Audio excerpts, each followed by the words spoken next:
욥기서 37장에 기록된 이 말씀을 통해서 하나님께서 주시는 은혜를 우리가 함께 나누기를 원합니다. 욥기서 37장에는 이 엘리후의 마지막 말이 기록이 되어 있습니다. 이 엘리후는 36장의 말씀과 이렇게 연결해서 폭풍우 속에서 일어나는 이런 천둥과 번개와 같이 자연 속에서 일어나는 이런 놀라운 현상들을 통해 역사하시는 이런 하나님의 능력과 다스림에 대해서 말씀을 하게 됩니다. 대자연 속에서 일어나는 이런 거대한 폭풍이나 자연 현상 속에서 인간의 힘이라는 것은 지극히 작은 한낱 미물에 지나지 않습니다. 엘리후는 이런 대자연 앞에 인간이 굴복하듯이 이 천지 만물을 다스리시고 주관하시는 하나님 앞에서 우리 인간이 겸손하게 엎드려야 함을 말씀을 하는 것입니다. 그래서 1절 말씀을 보시면 폭풍 속에 천둥과 번개를 통해 하나님의 힘있는 소리를 들으라 이렇게 말씀을 합니다. 여러분 1절 보시면 이로 말미암아 이게 36장 32절에 이렇게 번갯불을 말합니다. 이런 번갯불로 말미암아 내 마음이 떨며 그 자리에서 흔들렸도다.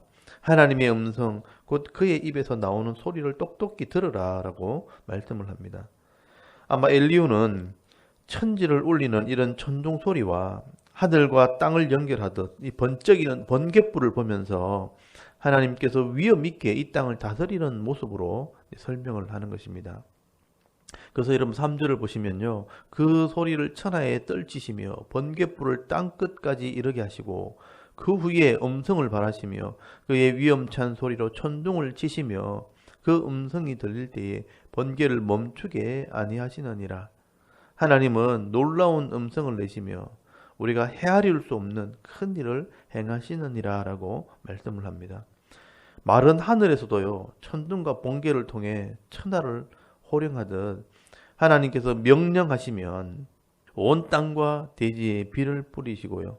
그 빗물을 통해 풀과 나무와 채소들이 생명을 얻게 됩니다.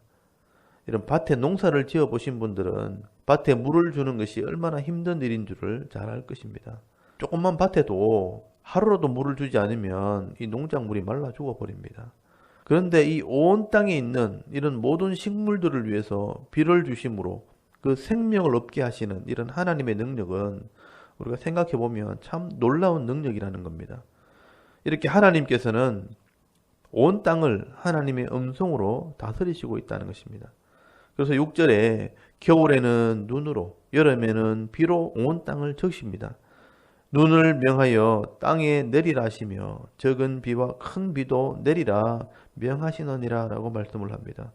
그리고 7절에 보시면 하늘에서 눈과 비를 뿌릴 때 하나님께서 사람의 손을 이렇게 멈추게 하시고 그 눈과 비를 그냥 바라보게 하신다라고 말씀을 합니다. 그가 모든 사람의 손에 표를 주시어 모든 사람이 그가 지으신 것을 알게 하려 하심이라라고 말씀을 합니다. 여기서 번역이 조금 이렇게 까다롭게 되었는데요. 여기 사람의 손에 표를 주신다는 말은 인을 친다. 그런 의미에서 이 묶는다라는 말입니다.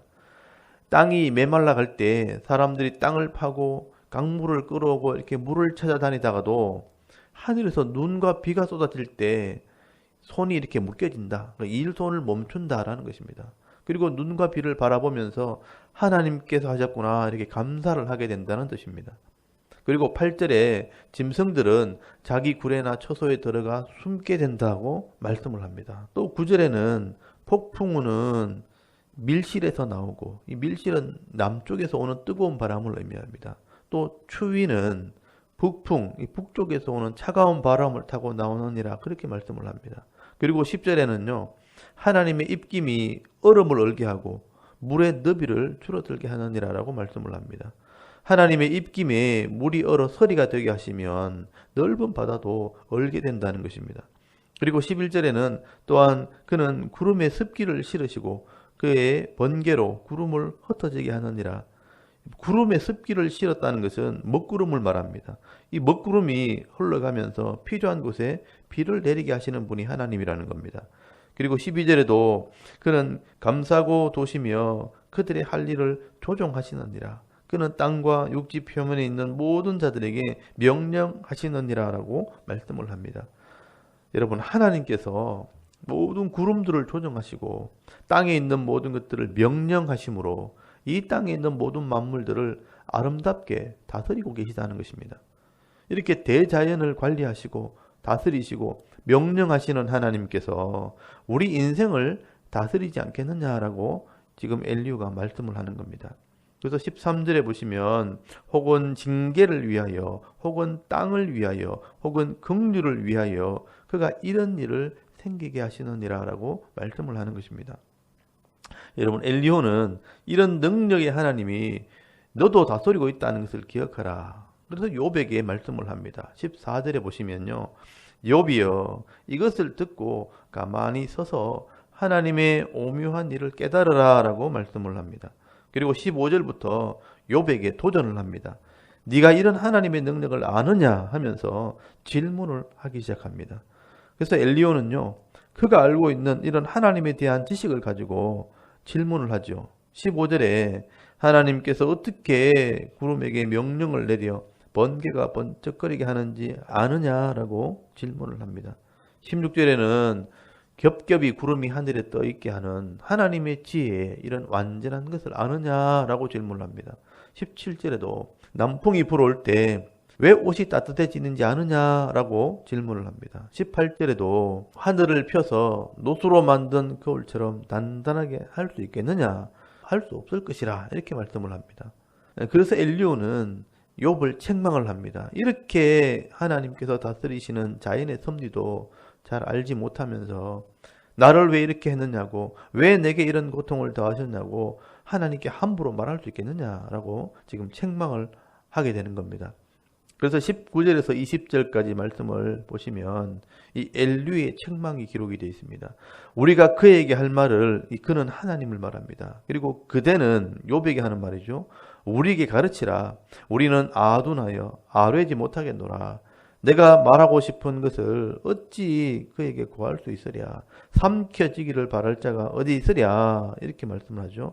여러분, 이 말을 잘 보시면 우리는 아둔해서 감히 하나님께 말 못한다. 네가 할 말이 있으면 한번 해봐라. 하나님께 삼켜지기를 바랄 자가 어디 있느냐. 하나님께 죽으려고 함부로 말할 사람이 어디 있느냐. 이렇게 말씀을 하는 겁니다. 그런데 너를 이래 보니까 너는 하나님을 만나면 내가 따지고 싶다. 하나님께 나를 변호하시게 하겠다. 하나님께서 왜 나에게 이런 고통을 더하셨는가 하면서 감히 따진다는 겁니다. 뭘 몰라서 그렇게 한다고 지금 욥을 책망하는 겁니다. 그러므로 엘리후의 결론은요, 그 하나님의 권능을 우리가 헤아릴 수 없기 때문에 절대로 하나님 앞에서 교만하거나 악을 행해서는 안 된다고 말씀을 하는 겁니다. 21절에서 22절에 말씀해 보시면 하나님을 우리가 알 수 없고 헤아릴 수 없다 이렇게 설명을 합니다. 21절에 하늘의 밝은 빛은 어떨 때는 보이지 않지만 바람이 불면 맑아진다라고 말씀을 합니다. 22절에 하나님께서는 북쪽에서 황금빛으로 나오고 두려운 위험으로 존재한다라고 말씀을 합니다. 그래서 23절에서 24절 말씀이 결론입니다. 전능자를 우리가 찾을 수 없나니 그는 권능이 지극히 크사 정의나 무한한 공의를 굽히지 아니하심이니라. 그러므로 사람들은 그를 경외하고 그는 스스로 지혜롭다 하는 모든 자를 무시하느니라 라고 말씀을 하는 겁니다. 여러분, 우리가 하나님을 다 이해할 수 없지만 하나님께서는 큰 권능과 무한한 공의로 이 땅을 다스린다고 말씀하는 겁니다. 그렇기 때문에 우리가 해야 할 것은 하나님을 두려워하고 교만하지 말아야 한다고 지금 말씀을 하는 것이죠. 여러분, 이 말은 욥이 하나님에 대한 작은 지식을 가지고 하나님을 잘 알지도 못하면서 하나님을 두려워하지 않고 교만하게 하나님께 대들었다고 지금 욥을 꾸짖고 책망을 하는 것입니다. 여기까지 이 엘리후의 변론이 끝나고요. 이제 38장부터는 하나님께서 말씀을 하십니다. 여러분, 38장 2절에 보시면 무지한 말로 생각을 어둡게 하는 자가 누구냐 하면서 하나님께서 욥과 그 친구들을 책망하러 나타나시게 됩니다. 사실 욥이나 욥의 친구들이 아무리 자기 머릿속에 있는 지식으로 하나님에 대해서 이야기한다고 해도 하나님께서 보실 때는 이게 무지한 말로 생각을 어둡게 하는 자들일 뿐입니다. 자기들이 알고 있는 이런 작은 지식으로 하나님을 다 알지도 못하면서 하나님을 다 아는 것처럼 사람들끼리 서로 잘났다고 서로 책망하고 서로 정죄만 하는 것입니다. 이렇게 사람들이요, 말을 많이 하다 보면 자기도 모르게 자기를 자랑하게 되고 또 과장하게 되어지고 또 교만하게 될 때 그냥 서로의 마음에 상처를 주는 일이 벌어지게 되는 것입니다. 그래서 여러분 잠언 10장 19절에 보시면요. 말이 많으면 허물을 면키 어려우나 그 입술을 제어하는 자는 지혜가 있느니라 라고 말씀을 합니다. 그럼에도 불구하고 여러분 오늘 이런 엘류의 권면을 이렇게 보면서 하나님의 말씀이 없는 시대에 여러분 이 땅에 일어나는 모든 이런 자연들을 통해서 하나님을 깨닫고 이 묵상하는 것은 우리가 배워야 될 점입니다. 여러분 욥과 그의 친구들이 하나님 앞에서 책망을 듣기는 했지만 이 그들의 지혜와 이런 하나님에 대한 지식은 우리가 배워야 할 지혜입니다. 그래서 오늘도 우리가 이 땅에 일어나는 이런 일들 속에서 하나님의 섭리들을 여러분 배우시고요. 하나님의 말씀을 통해서 하나님 마음을 깨달아서 하나님을 경외할 줄 알고 또 사람들 앞에서 겸손하게 사랑하는 법을 여러분 잘 배워서 하나님과 사람 앞에 칭찬과 명성을 얻으며 살아갈 수 있는 지혜로운 성도가 다 될 수 있기를 주의 이름으로 축원합니다. 아멘. 우리 잠깐 기도드리겠습니다.